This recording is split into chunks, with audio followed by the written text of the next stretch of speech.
Hello guys. I've been quite political in my last few videos, so I thought I would make one today that this was truly about gaming. And I know I said that I would probably not make GM advice, because after all I assume that most of you are like me, old grognards that have been at it for years and I probably have nothing to teach you. But maybe some younger guy is gonna fall into that and learn something. And yet, this is how this word is pronounced. It's grognard. It's not grognard. It's a French word, and if you pronounce French as it's written, well, you're doing it wrong. So what I want to talk today about is a reward for adventure. And if you include encumbrance in your game, and frankly you should, you know that part of the challenge of a dungeon is getting the loot out. Sometimes we feel like being a jerk and we're gonna present like a player with a small fortune, but it's all gonna be in copper piece. Or sometimes we feel generous and we're gonna like have them find gemstones that are all worth much more than their weight in gold.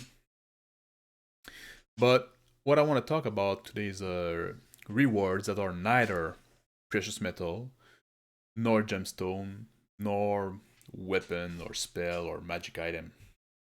So that's not directly useful. If your game takes place in a pre-industrial society, like a medieval fantasy, creating things can take a lot of time, and that can make them very valuable in themselves. If your world doesn't have a printing press, for example, maybe books are highly desirable, regardless of the topic they cover. What about a long, nice tapestry retelling an epic battle? A lot of people would pay good money for that. Or paintings. And paintings can be even more interesting, because what if it's a painting of a specific person? Maybe the painting would be valuable for its artistic quality in itself, but if you could track down the descendant of the guy depicted, maybe you would be willing to pay much more for it. Or maybe some upstart noble would like to buy that painting, even though he's not related to the guy, so he can pretend to be related to the guy, that, oh, this is my ancestor, to give some legitimacy to his family. Pretend that they're not just like upstart. So those are like a thing that you can, the way you can use rewards to because like this noble would not only buy the painting, would also buy the silence of the adventurer, could lead to conflict and stuff like that. So the way you can use rewards, not just as a not just as reward, but also seed for adventure and exposition for the world. You're telling something about your world. You're explaining, like you're creating an image of what's happening, and it's a it's a way to create to make the like the world make the world feel like a world that exists not only as a place for the game to take place, not only a place for the adventurer to go and kill monster and face challenges, but it makes it a world that exists for its own sake. There's other thing you can do, like because sometimes like a dungeon or a place of adventure, whatever, wouldn't make much sense for them to have like large chests of gold and gemstones, stuff like that. Maybe they could have incense. Maybe there is some kind of special mushroom ingredient for potions, stuff like that. Or if you kill like a giant spider, can you collect some silk strain, some of the strain of the web, and sell it to a weaver? Maybe that can be very valuable. And monster part, of course, can be something that can be gathered like and sold. It can be part of the reward of an adventure. So yeah, using that like can make like, your world like, much less two-dimensional, give it a lot of depth, and it also like bring back like yeah, bring a lot of like this verisimilitude I used to talk about.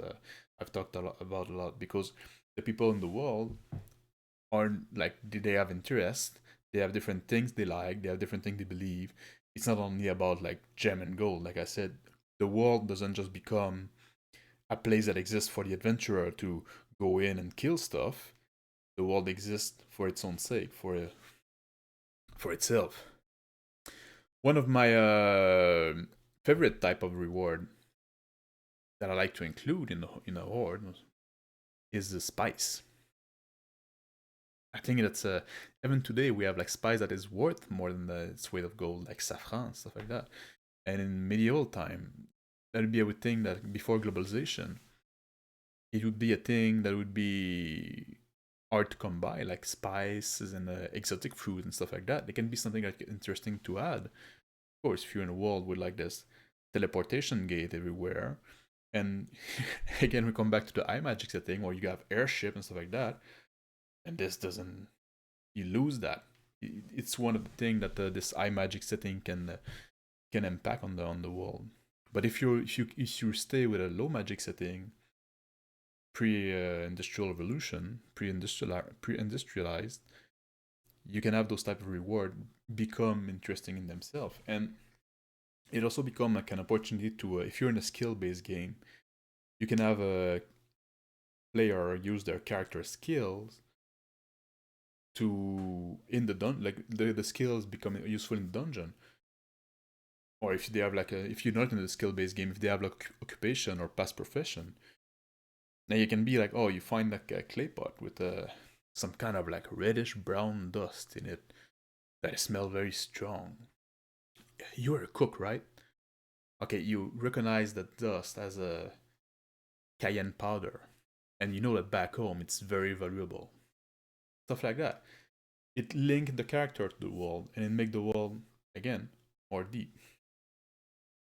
And you can also link those rewards to rumors that the character, the player, the PC heard. If you like, it's a good thing to do. Like if you when your characters go to town, go to tavern, stuff like that, feed them some rumors. Some of them like are don't mean anything. Some of them mean something. Some of them don't mean anything yet, but you might come back and use them later. But you can have like let's say they heard that some church in the village next door, like in the village across the hill, has been burned and looted. And then later in an adventure, sorry, and maybe they find some piece of bloody cloth that just seem basically like trash. But maybe then the cleric in the group can make a religion check and say, oh, you know what? I think this is this religious relic that they used to keep in that church that's been burned. If we bring it back, we might have reward or just be seen as the good guy, or whatever. So again, this is linking like the world to the adventurer, to the adventure, making like making it seem more like a lived in place, like a real place where stuff happen, and it's just not like countable token for game. So if you never tried that with your player before, they might they might be like, oh, where's the goal? Where's the reward? Why we don't get anything useful or valuable here?